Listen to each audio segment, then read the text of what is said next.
excited about today because I think your story in so many ways encapsulates so much of all of us, listeners, me as a host, and just your story about where you're at, where you've been. I've been kind of involved in the internet marketing space for about 20 years. I started kind of with display ads and AdSense and then moved into affiliate marketing, doing some lead gen. Now I'm building software. What are some of your big wins throughout the years? Yeah, I mean, early on, it was all the affiliate marketing stuff. One time I accidentally spent $20,000 on MySpace ads when they launched. I woke up in the morning, I was quite shocked, right? But I looked at the revenue and it was like $60,000 in revenues. If you remember, stumble upon the product, and I had like a $70,000 month in revenue with that. So where are we at now? What are you working on from a high level now? Diving into Pinterest and Facebook traffic. With Pinterest, I'm hitting about like 3 million impressions. Can we transition into what you're doing on Facebook successfully? I have about like 5 or 6 pages. I was just trying out like different topic ideas on Facebook. The one page that got accepted, about 60,000 likes. It's the only page I've ever taken and completely pivoted the topic. How did you pull that off? I went and removed a lot of the older posts, and then what are some tips that you've seen by working on 5 or 6 pages? The more kind of ridiculous and almost the more the image looks like it was generated by AI, it tends to do better with that audience for some reason. I think you mentioned at the outset of Facebook that you were using ads to drive growth in terms of the followers for these channels. The way I approach it, there's really something I've kind of narrowed down to driving low-cost page likes. Where does automating your workflows come into play? I tend to try to automate the process versus hiring somebody. What are some areas that have gone terribly wrong that you've tried? I guess one of those failures that I thought was going to be kind of like a big hit was... All right, welcome back to the Niche Pursuits podcast. My name is Jared Bauman, and today we are joined by John Ward. John, how you doing? Welcome on board. I am doing great. I'm happy to be here. I've watched plenty of episodes, so I'm just happy to share my story.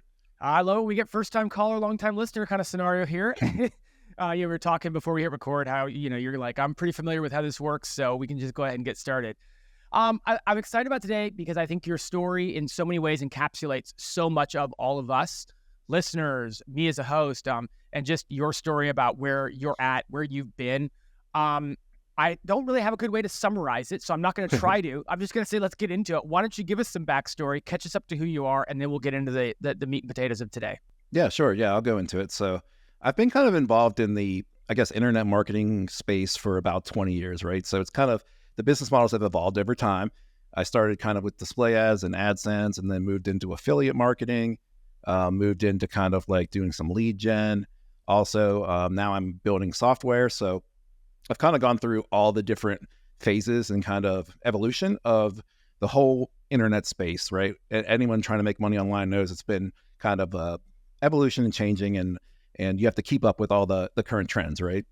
So I guess like for one of the earliest things I have is one time I accidentally spent $20,000 on MySpace ads when they launched, and I woke up in the morning, I was quite shocked, right? But I looked at the revenue and it was like $60,000 in revenue. So, it's just like, I kind of had these like ups and downs throughout my career online. And I've learned quite a lot of what works, what doesn't work. And I kind of just have pivoted all the way along the time. You talked about the evolution. I think you put it nicely. There's many other more disparaging ways to talk about, what this world has looked like the last couple of years. But at the same time, like that's kind of how this world has been since the dawn of the internet, ups, downs. That's a bit of what we all sign up for. What are some of your big wins throughout the years? I mean, where have you kind of found your success throughout the years? Yeah, I mean, early on, it was all the affiliate marketing stuff, right? So the MySpace thing I talked about. I also did, if you remember, stumble upon the product where you give you basically a random web page when you went to it. They had an ad network. I did really well there with gaming ads, so sending people to web games. I mean, I had like a $70,000 month in revenue with that. So I did that. Also, back quite a while ago, Facebook ads to things like dating or maybe like diet offers, things like that did really well for me. And then like a lot of people, I kind of pivoted to niche sites, and I was doing pretty well with some of my niche sites. And then, Google has made several changes over the last couple of years, and those kind of went downhill. So I've pivoted more into like social traffic right now. So I'm doing pretty well with Pinterest, and I'm doing also growing some Facebook pages right now. I just wanted to make sure to kind of encapsulate this idea that like you've had these months in the past through a lot of different things, affiliate marketing, ad monetization. You talked about social traffic, niche sites. I mean, in the notes before, and you were saying that at times you've made $30,000, $40,000, $50,000 a month, had those fail, started something new, worked that up to something large, had that go down. I guess from a high level, why, and we'll get into the tactics of what you're doing right now, but from a high level, I'm just curious, what keeps you coming back? What keeps you coming back to the table to try something new? Yeah, I don't know. I think I just have this drive to want to kind of make something work on my own. And as things, either work or don't work, I learn what works and what doesn't. I think there's a good thing to learn is when you should cut things off, right? So like if something's not working, I try not to stay with it too long, and I try to pivot to something that I know is working and then double down on that. So I've always just had this kind of like entrepreneurial drive to do my own thing, have my own websites, and now I'm getting into products. So kind of that reasoning, I would say. You talk about the changes over the last couple of years. I'm sure a lot of people listening feel that way as well. Maybe had a project hit or two. I know I have. And so where are we at now? What are you working on from a high level now? And then we're going to get into kind of what's working for you today. And I think you have a lot of tactics that people are going to get a lot out of. Yeah. So basically, the niche sites were doing really well for a while. They got destroyed by Google, but I was able to kind of pivot into Pinterest, like many other probably of your listeners, diving into Pinterest and Facebook traffic. But with Pinterest, I'm hitting about like 3 million impressions. I'm hitting 20,000 clicks, I think, per month right now, just from Pinterest. It's just the one site. I have several different sites, but I'm basically doing that. I'm monetizing it with display ads right now. And I've kind of shifted my content strategy around, because what you'll find is a lot of the content that really worked for SEO purposes doesn't really fit in these social platforms well. The users are looking for different things than what they're looking for when they're searching on Google, right? So it does take a different approach to content to make things work on Pinterest. Hey everyone, Spencer here, founder of Niche Pursuits. Did you know that you can find and fix your orphan pages in the WordPress dashboard with Link Whisper? An orphan page is an article you've published with no internal links pointing to it from other articles on your site. Why should you fix your orphan pages? Well, it makes your site easier to crawl for Google, which can lead to more search traffic and improve your UX for your visitors. With Link Whisper, there is no need for expensive crawlers and tedious spreadsheets. Link Whisper simplifies the entire process. The orphan page dashboard in Link Whisper shows which pages need attention. It even recommends the perfect anchor text for your internal links. Ready to revolutionize your site's internal linking? Try Link Whisper today. Use the code PODCAST and get $15 off your purchase. Pinterest is where a lot of people have shifted. Did you pivot one of the sites that you had that was getting organic traffic prior, or did you start something totally new with this Pinterest project? So I guess I could talk about one of the failures here. So the initial site that was doing really well with Google traffic, right?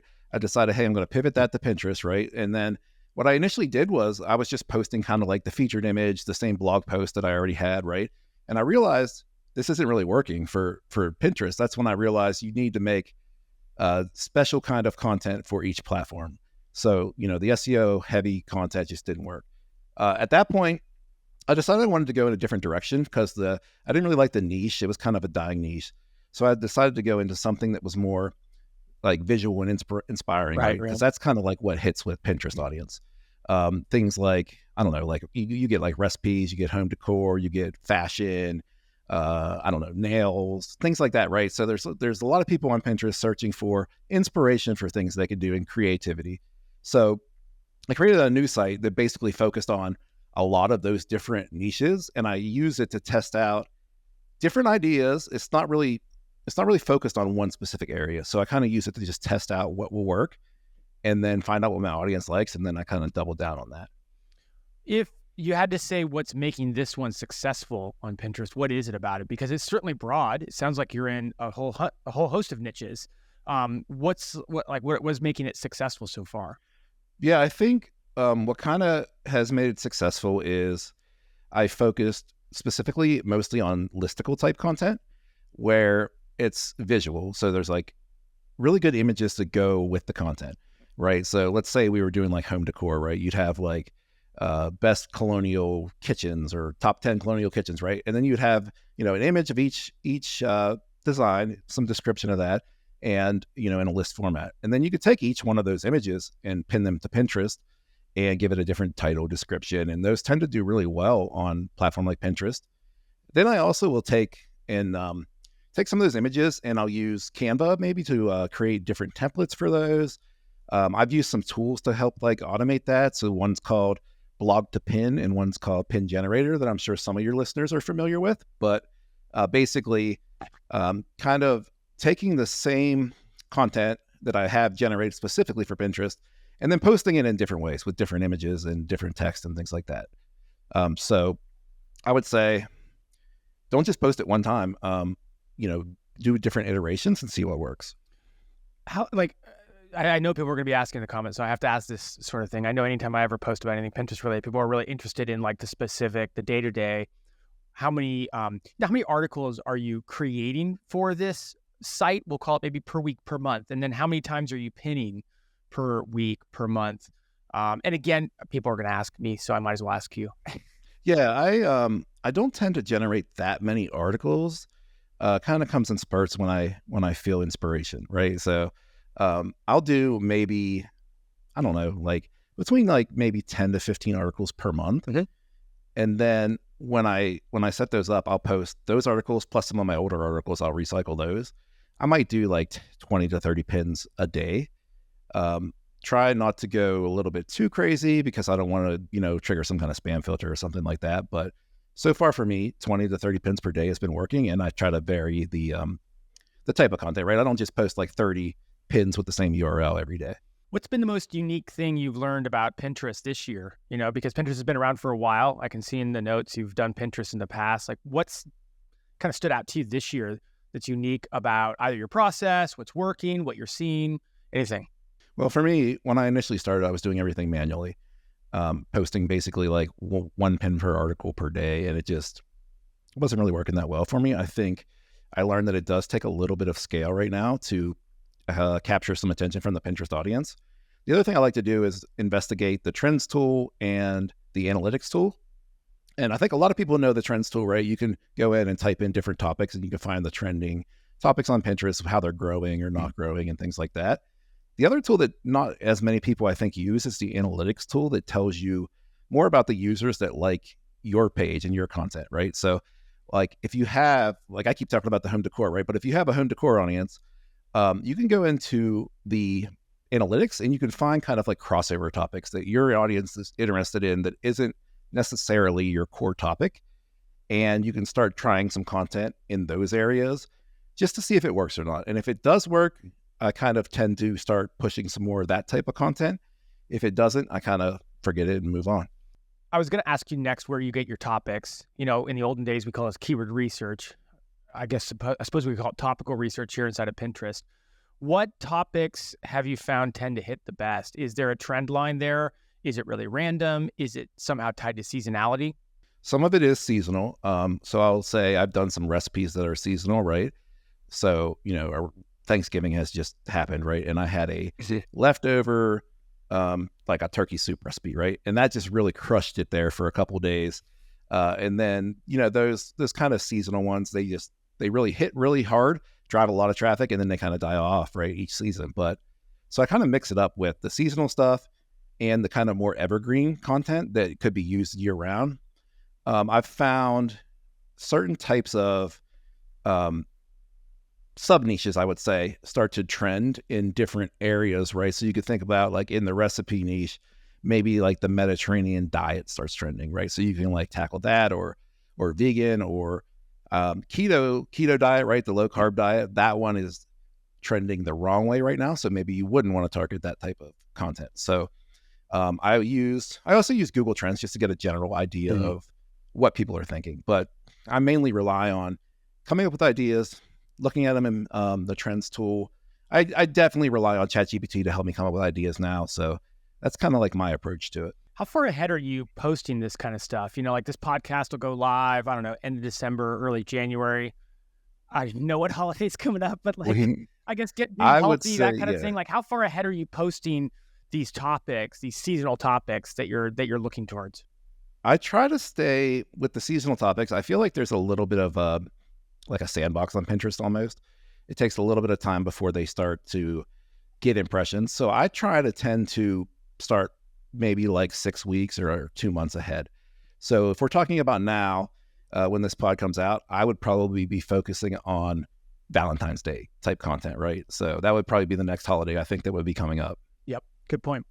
Pinterest is not all you put your time towards. I know you're also succeeding on Facebook. Can we, if it's good with you, can we transition into what you're doing on Facebook successfully? Yeah. Let's talk about Facebook. So Facebook is another area I kind of tried to shift to with the pivot of Google. And I have about like 5 or 6 pages. I was just trying out like different topic ideas on Facebook. I managed to get 2 of the pages into the Facebook bonus program, which if your users don't know, basically they just pay you to keep people on Facebook. They pay you for the posts you make. So what I did was I took a couple of topics I found basically by just browsing around and seeing what is popular and what type of content does well on Facebook, which interestingly enough, is very different than Pinterest too. Even though they're both social networks, the types of content that tend to do well on each are very different. So I pick a niche on Facebook, I dive into it, I drive page likes with paid ads, and then I tend to post all kinds of different types of content to see what works. So the Facebook algorithm has been changing over time, and you kind of have to get a feel for what's working right now and what's not. So Spencer's talked about this before as well. How topically specific are these Facebook pages? How broad, like which ones are the ones you got into the Facebook bonus program? And maybe share some of the numbers behind that. I know a lot of people will always ask when they first hear about the bonus program is, well, how many followers did it take for your page to get in? Was there a crazy engagement? Like let's maybe zero in on those 2 that are succeeding on the bonus program and kind of what were the numbers and the metrics behind them? How broad or how narrow were the topics when it was accepted into the bonus program? Yeah, so interestingly enough, the one page that got accepted had a pretty low follower count, in my opinion. So it was around like 10,000 followers, right? And it got invited. And it also wasn't really getting that much reach when it got invited, which was kind of surprising to me because some of the other pages were getting much better reach, but that one, for some reason, was invited to the bonus program. So I kind of think it's very hard to understand what criteria they use to kind of determine which sites go into the program and which don't. The other page I grew kind of to about 60,000 likes. So I was kind of not as surprised that one got into the bonus program and it was getting some traction, getting some impressions. The one thing about that one is it's the only page I've ever taken and completely pivoted the topic.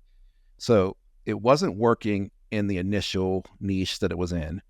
I got it into the bonus program somehow with that niche, but the impressions and the reach wasn't really working. So I pivoted to a completely different niche, and then it kind of started taking off a little bit more, which fascinating. I don't know if many people have actually tried that. No, I was going to say, how did you pull that off? I wasn't really sure if it was going to work or not, right? You're allowed to change your page name, I think, every 3 months or something like that.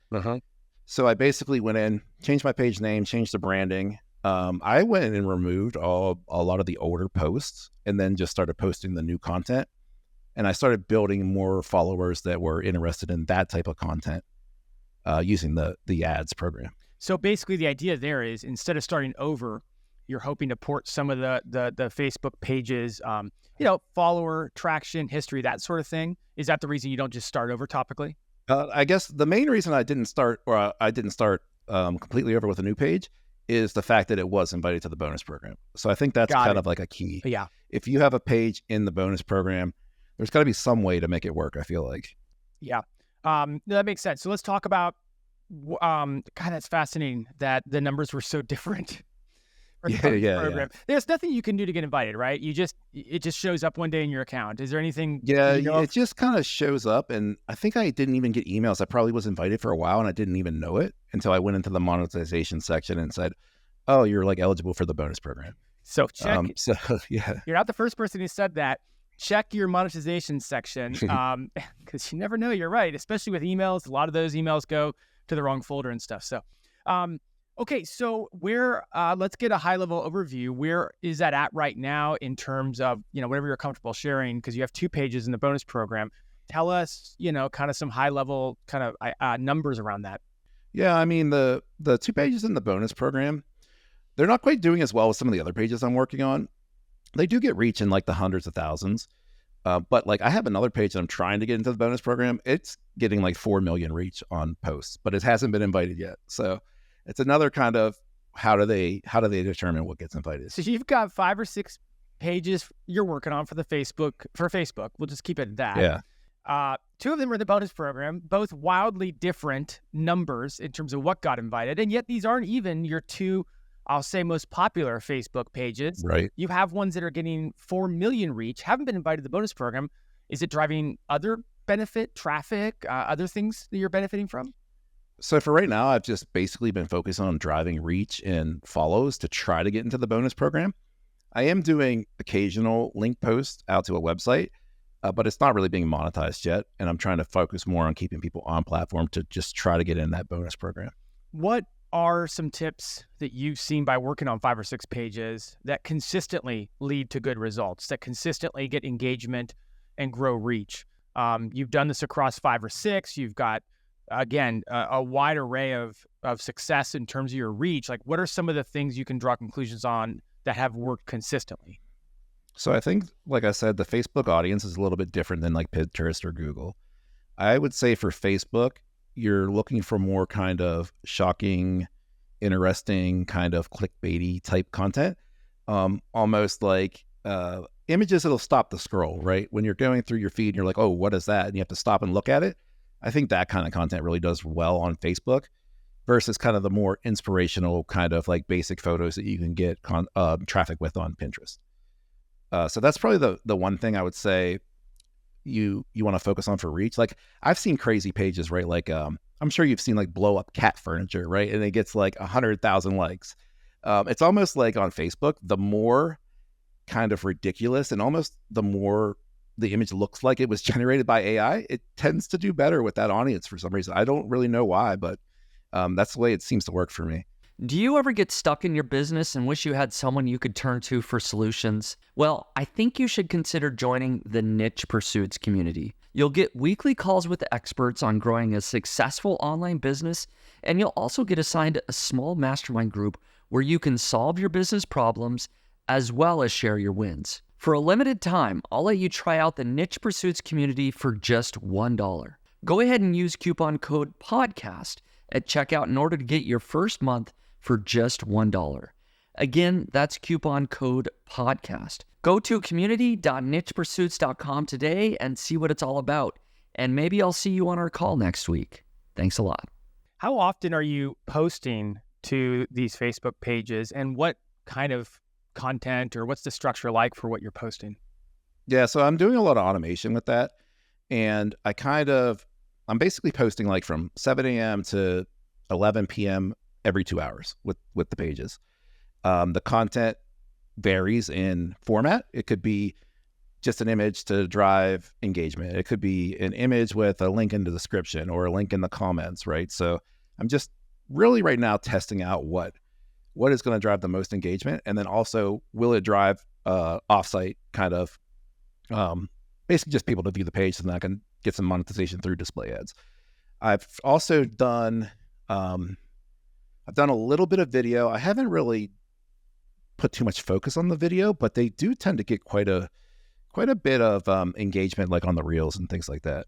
I remember, I think you mentioned at the outset of Facebook that you were using ad revenue or using ads to drive growth in terms of the followers for these channels. Did I get that right? And if so, like that is right. Yeah, that's right. What's working there? There's a variety of strategies from just pressing a button and letting Facebook figure it all out to kind of getting more in the weeds on it. What are you doing?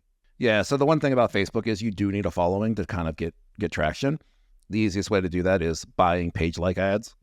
And the way that I do page like ads, the way I approach it, there's really something I've kind of narrowed down to driving low cost page likes is the creative, basically the ad image.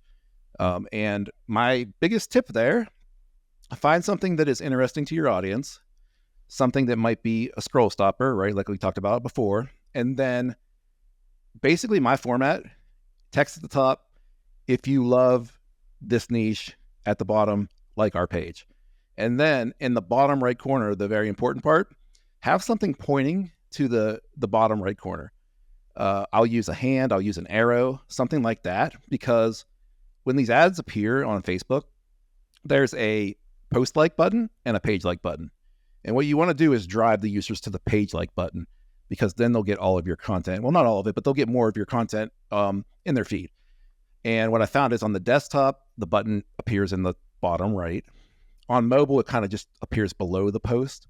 It's like a big wide button, but if you put that arrow in that bottom right corner, it points to both of them, and it tends to drive page likes. And it's driven my cost per like down from like 15, 20 cents to 2 or 3 cents. And this is on like US traffic.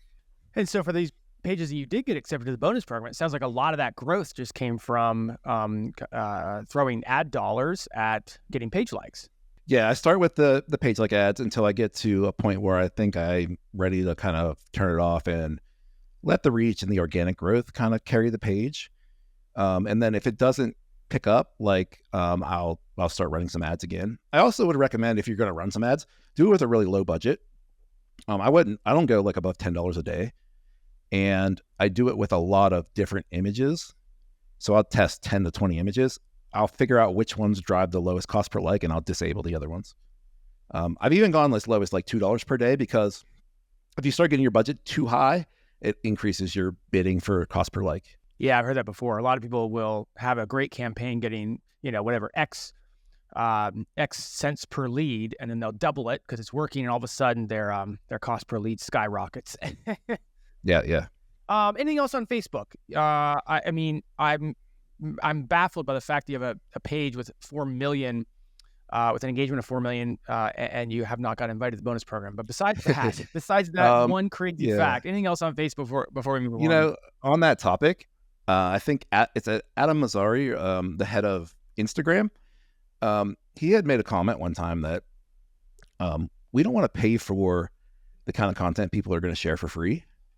That I picked up in some interviews. So I'm wondering, does the niche really matter a lot for if you're going to get invited to the bonus program or not, right? Like if everybody is doing home decor, does Facebook need to pay people to do more home decor, right? Or do you need to find something kind of out of the ordinary to get invited to the bonus program? So that's kind of one thought I have. I haven't tested the theory yet, but something I picked up in an interview and I've been thinking about.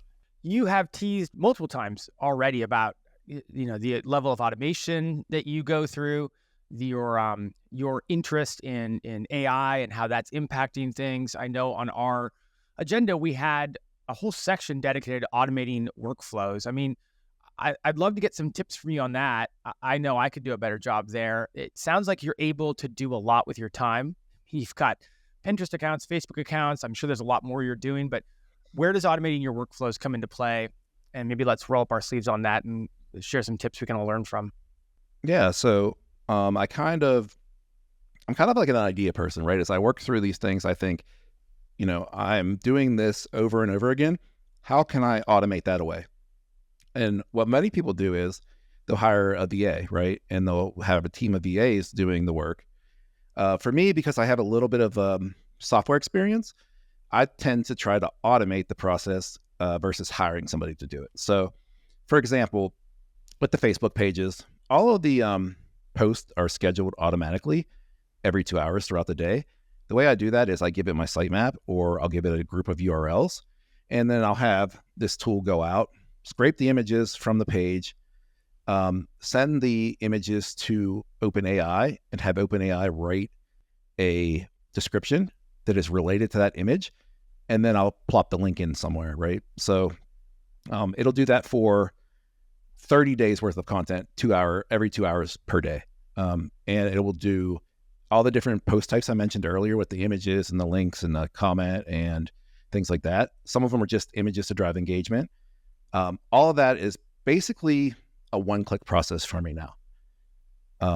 So that's kind of my approach to automation. I'm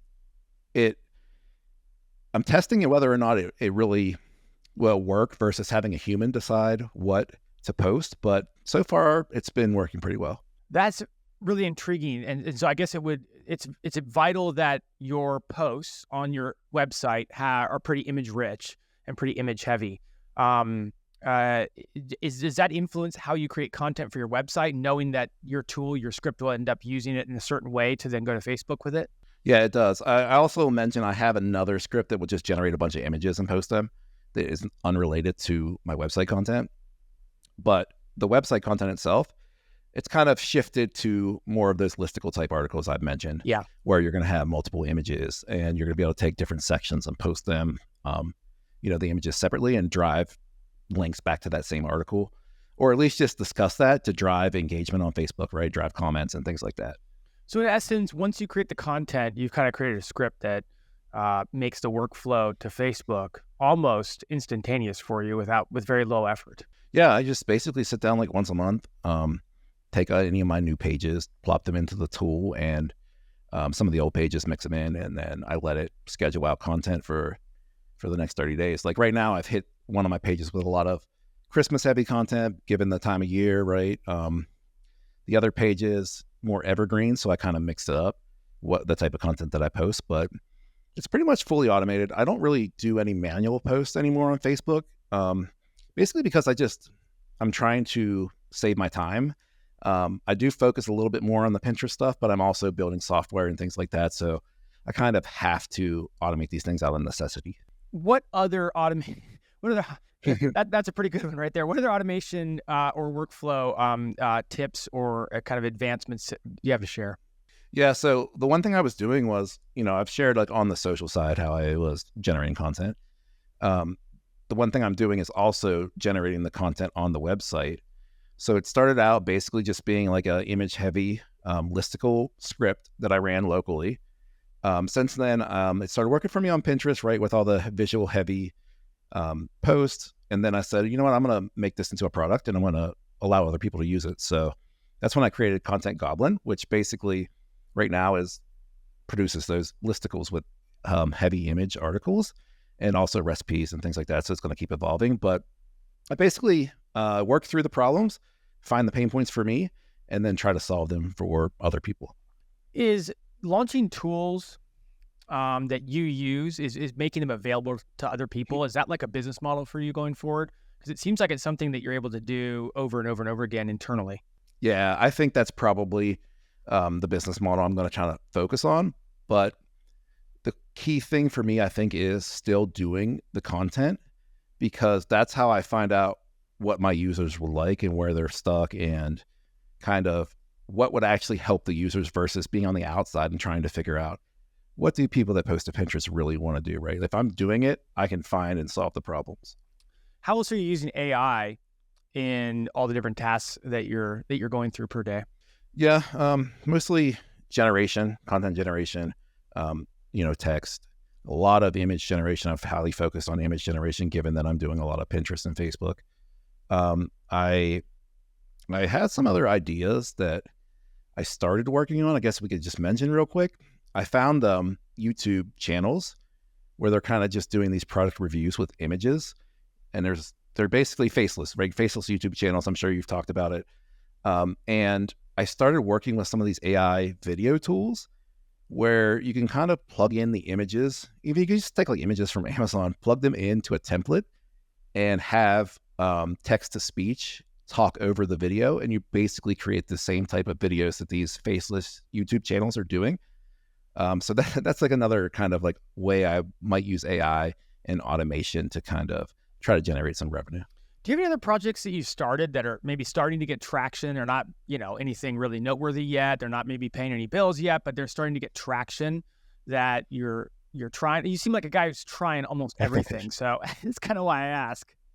Yeah, I do. I basically try everything, but most of the things lately I've been focusing on are software type tools. So I have one called Journey by Mediavine Explorer, right? So I know a lot of your listeners are probably trying to monetize sites with ad networks like Journey.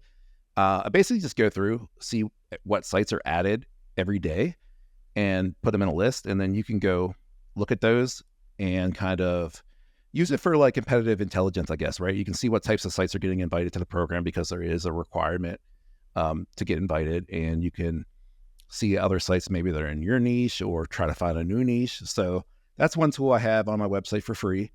I basically just use the tools right now for a lead magnet to drive my email list. So I let people use some of these tools for free. All I ask for is their email, and they can use that. Another one I have is, I call it Post Magic. Yeah, I'm looking at that one right now. It's funny you Yeah, mentioned that. I was so, going to ask you about it. Yeah, so basically that's the Facebook tool I made. And if you're familiar with Facebook, you know that they have those text on background posts, right? Where it's like a purple background with the text. I found that if you use those and you ask a question, it really drives good engagement because people tend to comment. And then I found out that there's this little kind of hack that you can do. You can only do it through the API, where you can post one of those text on background posts and you can attach multiple images to it. So basically what you get is that text on background post, and then you have a collage of images, and it takes up a ton of like vertical screen real estate when you're scrolling. Really makes it hard for the user to like pass up. So that's another kind of free tool I have on my website that you can use. Interesting. I'll be honest, I did not know about that. That's fascinating. I didn't know you could, because you can do it natively inside of Facebook, right? But I didn't know you could attach images on top of it. Yeah, you can do the text on background. Yeah, that you can do that. Or you can do multiple images Correct. natively in the UI. You can't combine them in the UI. Right, exactly. I did not know that was even possible, but in the API you can. Yeah. Boy, how do you discover these things? Okay. Yeah, I just get random ideas. I don't know. Feels like a happy accident one day where you're kind of messing around with the API and all of a sudden you discover that you can do this. I mean, you kind of almost are like a modern Renaissance man. And I said at the outset, I think a lot of listeners are going to really hear a lot of themselves in what you're doing. And you were open about it in the build up as we were preparing for this. You mentioned at the beginning, what are some areas that have gone terribly wrong that you've tried? What are some failures you don't mind sharing with people? We've spent a lot of time on it, but it's always a bit comforting to hear other people kind of share about some things they tried, they thought were going to work really well, and for whatever reason didn't go the way they thought they were going to go. I'm pretty big on sharing my failures. I tend to share it with my email list because I think it's a lot easier to learn from somebody else's failure than it is for you to experience yourself. So I guess one of those failures that I thought was going to be kind of like a big hit was it was basically it was another like keto diet website. I'm sure you've seen them where it's like, is Red Bull keto, right? It's like a programmatic SEO play. And what I did was I found a database of like 300,000 items. Wow. And I built this application. It was a Ruby on Rails application that kind of ingested all those items, displayed it in a nice format where it had like different widgets, right? Like a meter that would say whether something was keto or not based on how many net carbs it had, if you're familiar with the diet. I also ran a lot of the pages through GPT 3.5 at the time because it was relatively cheap, so I could generate some content. I managed to get almost 300,000 of those pages indexed by Google using another kind of script that I wrote to use the indexing API. So I got them indexed, I got all that stuff, but I never really got the traffic that I thought I would start getting. I'm not sure. I think I kind of went overboard with the number of pages, to be honest. I think if I were to do it again, I would narrow down to maybe like a couple hundred of like the main keywords, right? Because I had like, tropical flavored Red Bull, keto, or like, is tropical flavored Red Bull 16.9 ounces like keto, right? I didn't really like prune the content. But I do know there's sites out there still that are doing okay. I also think, though, those types of sites are most likely to get replaced by things like AI overviews. Right. So I don't know if I would focus on those now, but it was kind of an idea I had back in the past that kind of failed. It's interesting because you kind of check all the boxes of the programmatic play, the long tail keywords, all that. And yet, you're right. So much of that has gotten targeted of late. Yeah. I mean, what does your day-to-day look like, especially going back to all the things you're trying, the focus more and more on software, the focus more and more on automation and tools? Like, what does a day look like for you, and how do you structure that? Yeah. I usually wake up in the morning pretty early. I get up at like 5 a.m. And I tend to, if I have any support issues with my application, I tend to look at those first, try to get those out of the way. And then I usually work on thinking about or building new features for the applications that I have. So for example, like in Content Goblin, I'm working on, right now I have a basic recipe generator, but I'm working on filling that out to more of a full-fledged article. So like I would work on something like that in the morning. Usually I do have a day job still. So I get on my day job and I work that from majority of the day. And then kind of like after 5, 6 p.m., I tend to work on my social like sites more, where I'm like, generating some content or posting it to Pinterest or spinning up those Facebook scripts to schedule things like that. So I keep my days pretty busy, to be honest. I kind of probably work a little bit too much with this stuff, but I just find it so interesting that it just doesn't feel like work. All that and a day job. We touched on it a bit, but going forward, what new projects do you want to try or are on your radar to try? Well, I'm definitely going to expand the software I have right now. It's going to have many more features, but I have so many other ideas that I don't really have the time to do right now. So I'm going to focus on that software for a while, but I have some other ideas. I have an idea to kind of expand that Journey Explorer I built to other ad networks and include some more data points and basically just make it like a competitive intelligence tool. So that's like one idea I have.